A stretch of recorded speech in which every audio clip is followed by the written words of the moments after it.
Welcome back to my devlog. This is going to be an exciting episode.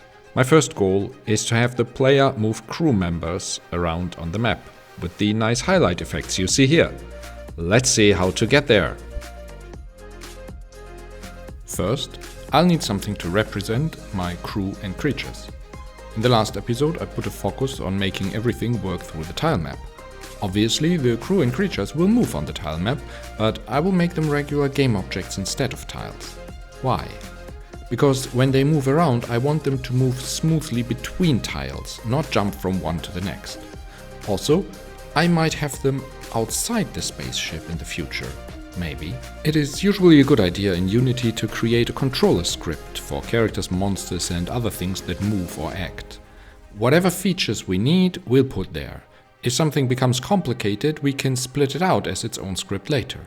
It's also always a good idea to have the visuals separate from the game logic. With these two things in mind, I'm setting up my basic crew and creature objects.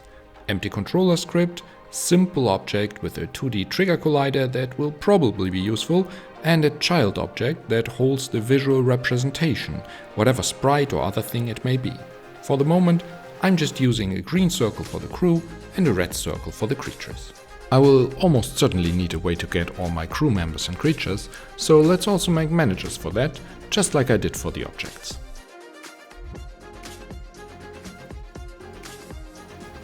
Speaking of which, why not inherit the crew and creature controls from the base object controller instead of duplicating the same functionality? This is an example of refactoring. Something you'll do a lot when writing a game. As the code advances, you realize that there was a better way to do something you already finished, so you'll go back and change the code. That's pretty normal. 2 more steps. First, let's turn these objects into prefabs so I can easily instantiate them later on, and I'm always sure that changes I made are properly applied to all crew members and creatures. Second, I want to have a persistent value storage of some kind. One of the features of the board game I want to copy is that the crew members have different names, movement distances, health, etc. Likewise, aliens come in different kinds. I want these values to be stored across scenes, and I want to edit them easily. Obviously, that's another use case for scriptable objects. And again, I'll make an abstract base class because crew and creatures will share some basic functionality. They will all have some sprite to represent them on the map, a description, health and action point values. The more specific crew member scriptable object and creature scriptable object then inherit from here. Coming back to the data objects, you might have noticed that I've defined this variable named description not as a string, but as a localized string from the Unity localization package. This is a standard Unity package, you just need to import it through the package manager. Gaming is a worldwide phenomenon, and sooner or later players ask for the game to be translated into their local language. This is one of those things where it's a ton of extra work to refactor code later on, and it's little extra work to take it into account from the beginning, so that's what I'm doing here. And this little bit of code in the getter makes it transparent for any script reading from the data object. For all of those, it's just an ordinary string and they don't need to care that it's localized. Okay, what have I gained this way?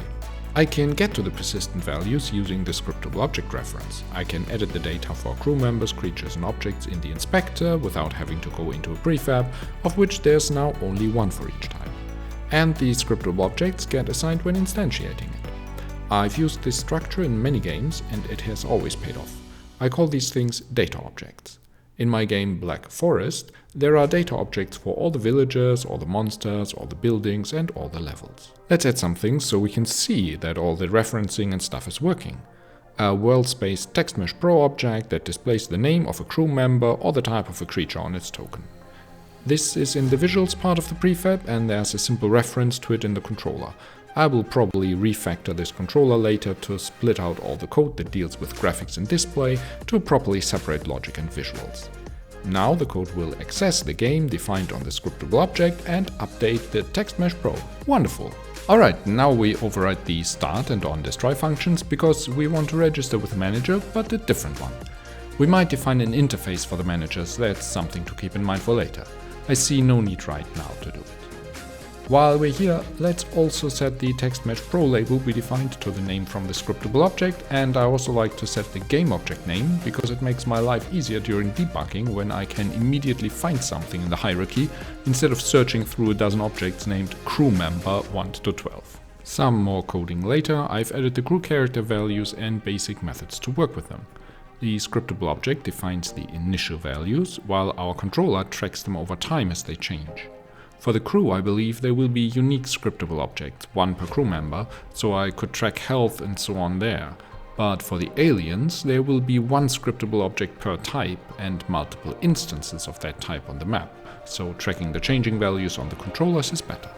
Having both crew and creatures work mostly the same makes it easier for me to debug and share code. Let's have a look at how I define these. First of all, with these getters and setters, they are essentially read-only for anything outside this class. Secondly, the max and full values pass through the scriptable object values. That means code accessing this class doesn't have to know that these values are defined elsewhere. Makes your code more readable. And finally, I want the action points available depend on a crew member's health, so I do that logic in here. To round things out, let's start with adding interaction. This will be the topic of the next episode, but we'll lay the foundation. By the way, don't forget to subscribe if you like this devlog and want to be notified when the next episode appears.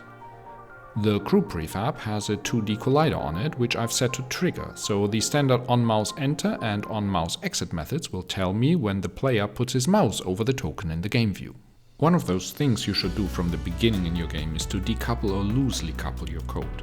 That means each piece of code knows as little as possible about how other pieces of code work. If you do that, you can later change, refactor or replace individual code pieces without having to change other code in 100 other places. Not all of my code is perfectly clean at this time, but I plan to refactor it later. Here, however, it's easy to plug in loose coupling because that's what my observable packages does. So all I had to do is set up an observables variable, and then on mouse enter and exit, I will simply assign that variable. Any other code that needs to know when the mouse hovers over a crew member can simply subscribe to that observable variable and it'll be notified. And the code here doesn't need to know or care about which other code does whatever with that information. For testing, I can simply click on the asset in the project folder, and when I press play, I can see it changing in the inspector when I move the mouse over or away from the game object. And finally, let's handle the hover information. When the player hovers over a crew member, I want to highlight all the tiles that he could walk to. So I have another controller here, which knows about the walkable tilemap that I set up and left empty in the first episode, and it subscribes to this hover observable variable. When the player hovers over a crew member, the crew controller gets the mouse over event and changes this variable. Whenever this variable changes, the subscribed listener will be called, calculates which tiles the new crew member can reach, and sets those to the highlight tile, which is just a green tile. Amazing! This is loosely coupled code. Neither of these two controllers know anything about the other one, so I can just plug in whatever other method I want to highlight a crew member. Maybe a hotkey or going through them with the cursor keys, whatever I want. And this code here doesn't change, because it only checks whether the hover crew variable has changed. Great! Things are starting to come together. Getting the first few things actually doing something is always a cool moment. But wait, I skipped over something. How do I find the tiles that are reachable? That's where another incredible package from the asset store comes in, the A-star pathfinding project, link in the description.